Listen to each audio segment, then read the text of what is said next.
Bismillahirrahmanirrahim. Assalamualaikum warahmatullahi wabarakatuh.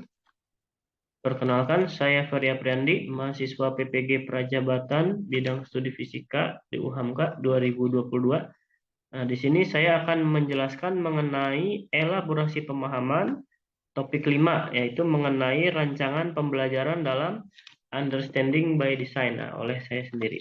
Jadi di sini kembali diarahkan untuk merujuk salah satu literatur dan membandingkan dengan hasil final kelompok lain. Nah, literatur yang saya gunakan adalah bukunya Wijin McTighe 2005 tentang Understanding by Design second edition. Nah, ini bukunya. Oke. Kemudian dari buku ini saya menemukan bahwa dalam merancang pembelajaran di kerangka Understanding by Design itu terdapat 7 elemen. Nah, 7 elemen yang dimaksud adalah poin-poinnya nih adalah where to gitu ya. Where to. Jadi ada 7 rancangan pembelajaran dalam Understanding by Design. WHERETO ya kalau dari bahasa Indonesia. Inggrisnya where to gitu ya. Nah, di sini ada lembar kerja WHERETO. Dan dengan W itu adalah where and why. H-nya hook, equip, R-nya reading, reflect, revise, dan E-nya evaluate, T be tailored, and O be organized. Nah, untuk kelompok saya, kelompok satu itu kan membahas tentang where and why, yang mana telah saya paparkan di demonstrasi kontekstual sebelumnya. Jadi, saya akan mengulas tentang kelompok lainnya dari lembar kerja H sampai yang O. Gitu ya. Oke, dimulai dari kelompok 2, jadi membahas lembar kerja H, yaitu tentang hook and hold. Nah, di sini ada poin-poin uraian pertanyaan yang merujuk kepada bagaimana memancing siswa untuk memperhatikan gurunya gitu ya kan, hook memancing dan juga hold menahan siswa untuk memperhatikan di gurunya dan pembelajaran di kelasnya. Jadi perhatian dengan gurunya dan mengikuti pembelajaran di kelas. Nah, di sini ada soal-soalnya. Nah, kemudian mereka kelompok 2 itu menjawab satu persatu dari pemeriksa lain ini. Nah, yang saya kutip salah satunya yaitu yang ini nih, tentang bagaimana situasi apa saja yang melibatkan peserta didik untuk membuat ide besar, segera menarik, konkret, dan sangat penting. Di sini diuraikan, jadi dalam pembelajaran orientasinya kepada keaktifan peserta didik. Nah, di sini terlihat bahwa peserta didik kan memperhatikan gurunya sehingga bisa aktif dan interaktif dengan gurunya saat pembelajaran berlangsung seperti itu. Nah, kemudian memberikan beberapa pertanyaan hot agar peserta didik dilatih berpikir, melibatkan penggunaan teknologi, dan juga kalau pengumpulan tugas memberikan pilihan media kreatif yang mana contohnya dalam bentuk video, infografis, podcast yang dapat diunggah ke berbagai media sosial. Nah, jadi di sini bisa dipilih sesuai minat dan bakat dari peserta didik tersebut.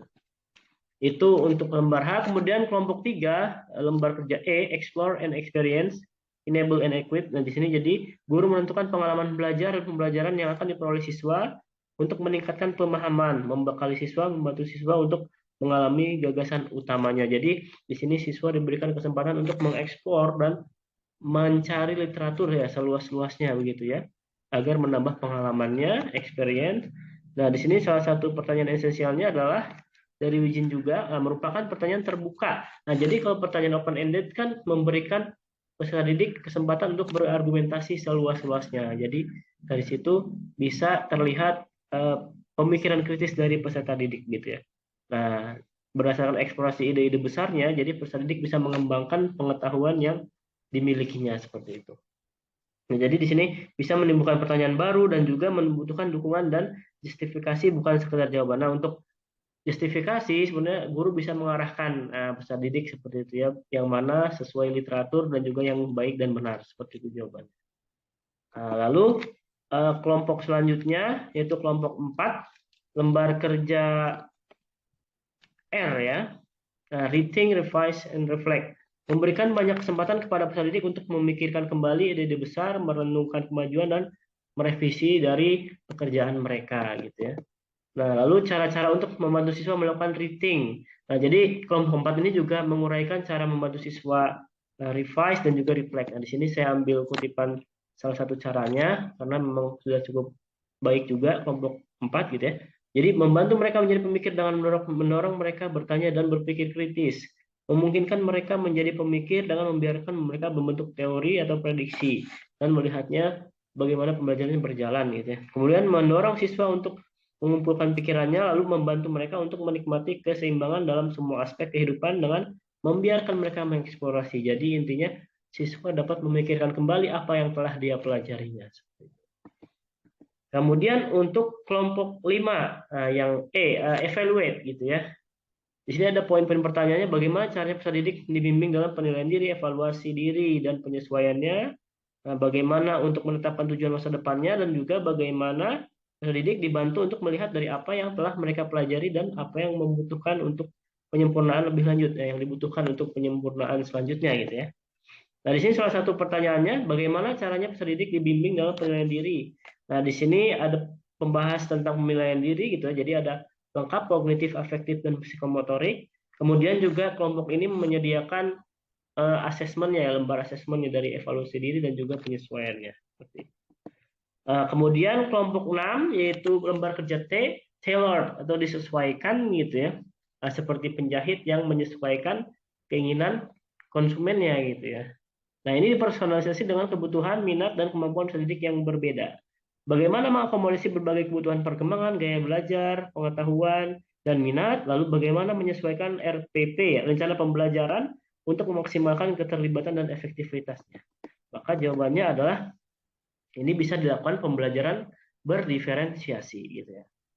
Nah, yang dilakukan pendidik selanjutnya adalah selain itu bisa menyesuaikan kebutuhan pendidik yang berbeda. Pada abad 21, kemudian memfasilitasi proses kegiatan belajar mengajar, memberikan motivasi, guru melakukan tes diagnostik, nah ini penerapan kurikulum merdeka gitu ya. Kemudian memberikan diferensiasi proses dan produk. Nah, diferensiasi di sini adalah penerapan dari pembelajaran berdiferensiasi yang mana pembelajaran yang dilakukan adalah menyesuaikan dengan kebutuhan peserta didiknya. Lalu yang terakhir untuk kelompok 7 mengenai lembar kerja O, mengorganisasi ya, organize. Pengalaman belajar apa yang paling baik sehingga dapat mengembangkan dan memperdalam pemahaman peserta didik. Bagaimana caranya meminimalkan miskonsepsi atau kesalahpahaman, lalu bagaimana mengatur dan mengurutkan pengajaran dan pembelajaran untuk memaksimalkan keterlibatan dan efektivitas. Nah, kelompok ini juga sudah menjelaskan jawaban dari pertanyaan ini. Saya kutip salah satunya saja, yaitu mengenai jenis-jenis media pembelajaran berdasarkan penginderaan. Nah, tujuan dari media pembelajaran ini adalah untuk menjawab bagaimana meminimalkan kesalahpahaman dan juga memberikan pengalaman belajar yang terbaik untuk peserta didik. Nah, jadi di sini peserta didik diberikan sumber-sumber belajar yang bervariatif gitu ya.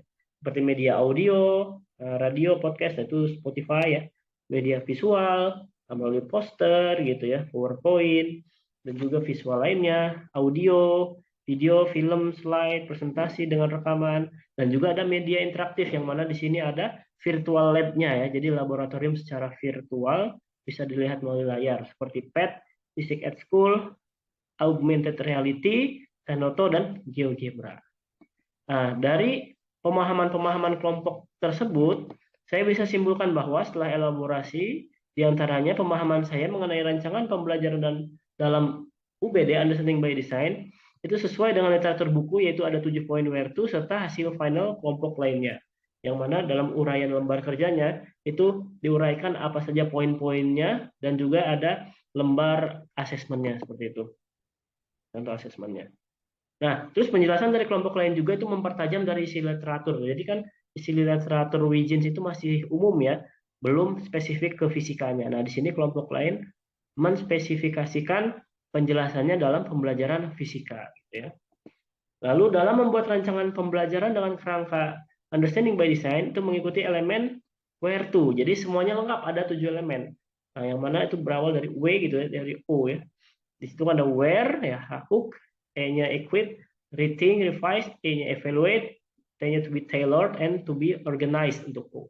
Nah, jadi semuanya ada 7 elemen dalam rancangan pembelajaran dalam kerangka Understanding by Design. Nah, kemudian diperkuat lagi hasil dari pembahasan kelompok lain dan kelompok saya mendapatkan tambahan dari ibu dosen dan juga kawan lainnya dalam diskusi sehingga hasil yang diperoleh dalam pembahasan where to ini semakin baik dan semakin lengkap seperti itu. Baiklah, ini yang bisa saya sampaikan dari elaborasi pemahaman kali ini. Semoga bermanfaat dari apa yang telah saya sampaikan. Atas segala kekurangannya, saya mohon maaf. Billahi taufiq wal hidayah. Assalamualaikum warahmatullahi wabarakatuh.